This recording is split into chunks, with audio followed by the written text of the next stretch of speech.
তো বন্ধুরা, আগেও আমাদের অনেকগুলো ভিডিও আজকের স্টোরির উপর হয়ে গিয়েছে, ঠিক আছে। বিকেলবেলা তো বানিয়েছিলাম দুটো মায়াপুরের স্টোরি, তারপর সন্ধ্যাবেলা ভিডিও বানানো আছে, ঠিক আছে।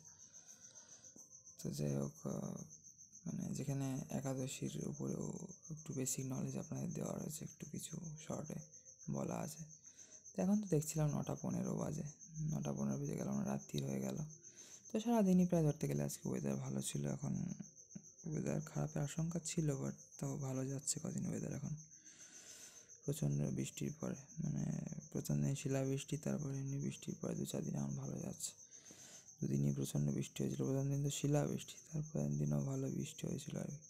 আর এখানে যে ছবিটা দেখছেন, এখানে কিন্তু শরৎকালের ছবি। এটা মানে সেপ্টেম্বর মাসে যখন গিয়েছিলাম না, তখন মানে হালকা হয়েছিল কাশফুল। এটা অক্টোবরের ছবি, আই থিঙ্ক অক্টোবর মাসে খুব কাশফুলগুলো বড় হয়েছিল মায়াপুরে, খুব সুন্দর। এবং টিওইপিতে দেখতেই পাচ্ছেন কাজ প্রায় কমপ্লিট হয়ে আসছে। উপরটায় করে নিয়েছে যেহেতু দূরের থেকে দেখা যায়, ভালো লাগবে। উপর সুদর্শন চক্র পতাকা বা এই যে আকাশি কালারের এবং যে গোল্ড প্লেটেড, এই যে গোল্ডেন কালারের যে স্ট্রাইকগুলো দেওয়া, পুরো ওভারঅল উপরে গোল্ডেন কালারের, এটা দারুণ লাগে। জাস্ট সামনে থেকে দেখলেই কেউ এটা এক্সপিরিয়েন্স করতে হবে, সামনে থেকে দেখলেই কেবল। এছাড়া ছবিতে বা লোকের মুখে শুনে কেউই এই জিনিসগুলো কখনোই এক্সপিরিয়েন্স করতে পারবে না বন্ধুরা। আমি রিসেন্টলিও ঘুরে এলাম, কত কিছু করলাম। ইসকন ক্যাম্পাসে কত ঘুরে বেড়ালাম, এদিকে ওদিকে। ডাইরেক্ট একদম কৃষ্ণনগর স্টেশন থেকে ডাইরেক্ট এখন টোটো করে গেলাম মায়াপুর ইসকন, আবার মায়াপুর ইসকন থেকে কৃষ্ণনগর স্টেশন, মানে ডাইরেক্ট। এখন কোনো রিভার পারাপার, নদী পারাপারের হল্ট রাখিনি। জলঙ্গি নদী পার করে সাধারণত যাই আসি, বাট এবার তেমন কিছু করিনি। একবার নবদ্বীপে গেছিলাম, ওখান থেকে জলঙ্গি গঙ্গা হয়ে লঞ্চে করে, এছাড়া নৌকা দিয়ে জলঙ্গি পারাপার করে মায়াপুর স্বরূপগঞ্জ থেকে কি পারাপার করে স্বরূপগঞ্জ হলুর ঘাট দিয়ে মায়াপুর ঘাট দিয়ে পারাপার করে যাতায়াত করি। এবার ডাইরেক্ট গিয়েছিলাম। এবার অনেক কিছু এক্সপ্লোর করলাম। মায়াপুরে গঙ্গায় স্নান করলাম, পৈতে বা উপবীত আর কি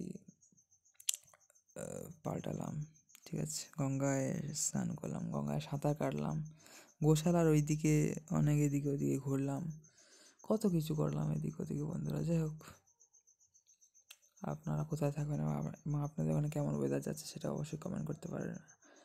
আপনারা কোথাও বেড়াতে যাওয়ার বা তীর্থস্থান বেড়ানোর প্ল্যান করছেন কি না, বা মায়াপুর যাচ্ছেন কি না, অবশ্যই প্ল্যান করতে পারেন। আমি তো প্রায়ই যাই, ঠিক আছে। তো সেক্ষেত্রে মিট হতেও পারে কারোর সাথে। তো যাই হোক, তেমন একটা ফলোয়ার্স নেই যদিও আমার এখন, বর্তমানে আগে ছিল। তো যাই হোক বন্ধুরা, জুড়ে থাকবেন চাইলে, ঠিক আছে। আর টেম্পেলের আশেপাশে না এই বৈষ্ণব তিলকগুলো খুব সুন্দর লাগে। যেমন অনেক ভবনেরও দেখবেন জানলায় বৈষ্ণব তিলক, বা যে কোনো জায়গায়, কোনো পাঁচিলে বা যে কোনো এদিক ওদিকে বিভিন্ন জায়গায় বৈষ্ণব তিলক থাকে মায়াপুর ইসকন ক্যাম্পাস বা গৌড়ীয় মঠে সাধারণত এগুলো দেখা যেতে পারে, ঠিক আছে, দেখা যায়, খুব ভালো লাগে।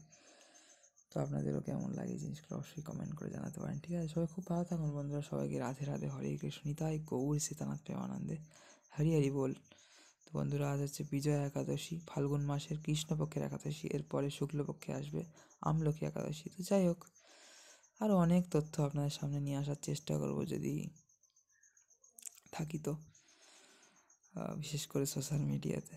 তো যাই হোক, সবাইকে বন্ধুরা হরে কৃষ্ণ, রাধে রাধে, রাধে শ্যাম, জয় সিয়ারাম, হর হর মহাদেব। সবাইকে মিত্র, সবাই খুব ভালো থাকবেন এই আশাই করি, ঠিক আছে। বন্ধ করতে যাচ্ছিলাম, তাও বন্ধ করেই দিই ফাইনালি, আর কি হবে। সবাইকে হরে কৃষ্ণ, রাধে রাধে, রাধে শ্যাম, জয় সিয়ারাম মিত্র, সবাইকে, ঠিক আছে তো।